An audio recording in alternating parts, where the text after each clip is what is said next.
관악구의 다른 건물. 도망갔네. 찾아봐. 이번엔 불법 게임기만 압수했을 뿐 업자들은 잡지 못했습니다. 한 호텔 지하 게임장에서는 온갖 도구를 사용했지만 굳게 닫힌 문을 열지도 못했습니다.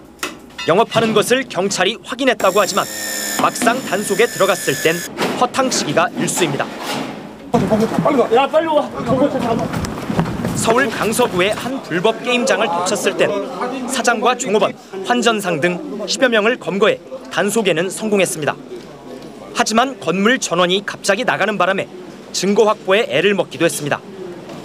업자들이 경찰 단속 때 갑자기 전원을 끊는 건 사행성 게임이란 증거를 없애기 위해 흔히 쓰는 수법으로 알려져 있습니다.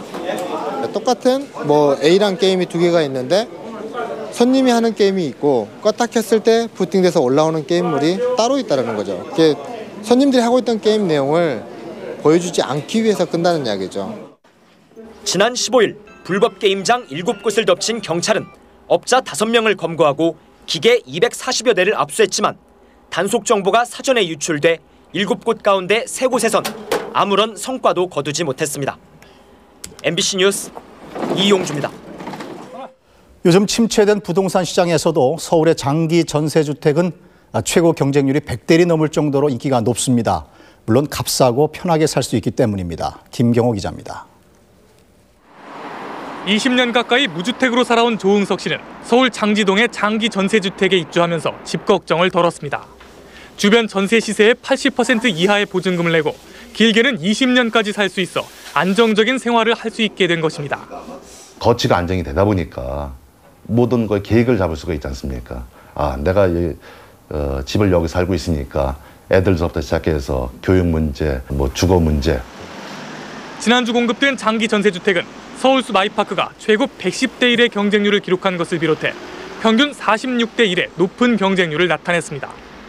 장기 전세주택은 일반 분양 아파트와 구분 없이 한 단지 안에 혼합 배치되는 것이 장점으로 꼽힙니다.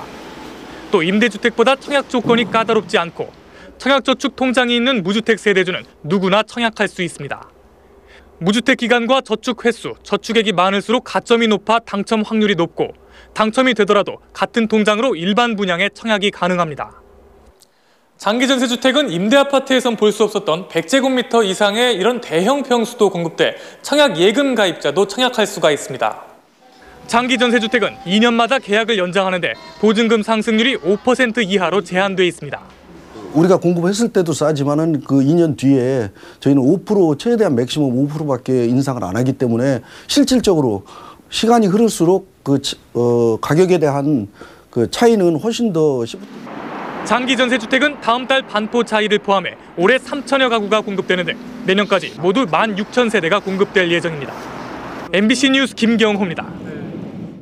시사월간지 신동아는 내일 발매되는 2호로에서 자신이 진짜 미네르바라고 주장하는 K모 씨와의 인터뷰를 통해 미네르바는 금융계 종사자 7명으로 이루어진 그룹이며 검찰에 구속된 박모 씨는 진짜 미네르바가 아니라는 내용을 실었다고 밝혔습니다. 이런 내용은 박 씨가 미네르바라는 필명으로 미디어 다음에 글을 올렸다는 검찰의 수사 결과를 정면으로 반박하는 것이어서 논란이 예상됩니다.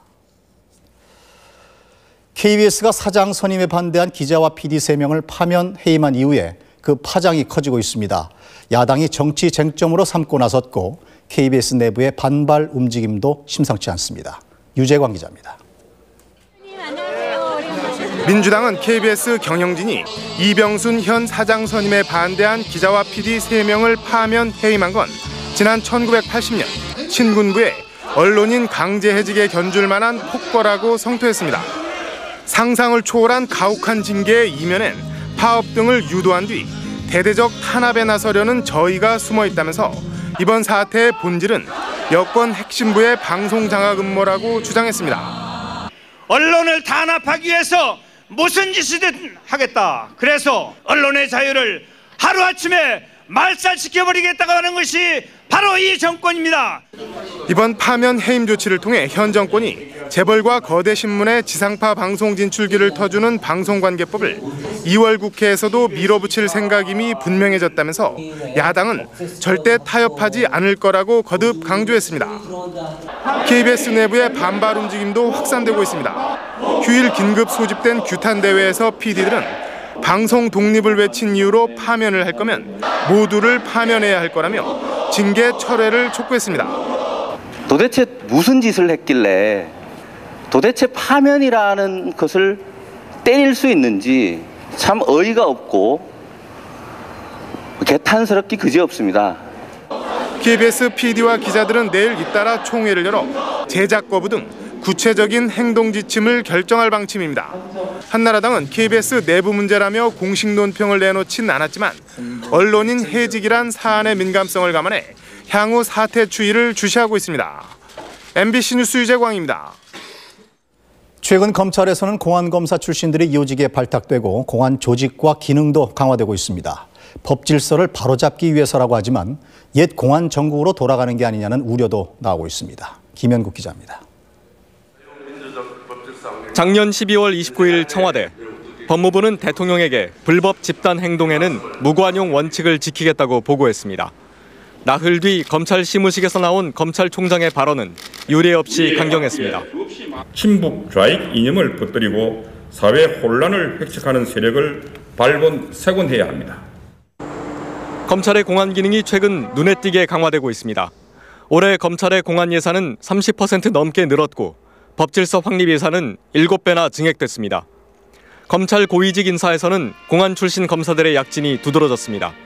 법무부와 검찰 지휘부를 포함해 빅4 중 하나인 서울중앙지검장에 모처럼 공안통인 천성관 검사장이 임명됐고 일선 지검장 17명 가운데 6명이 공안 출신으로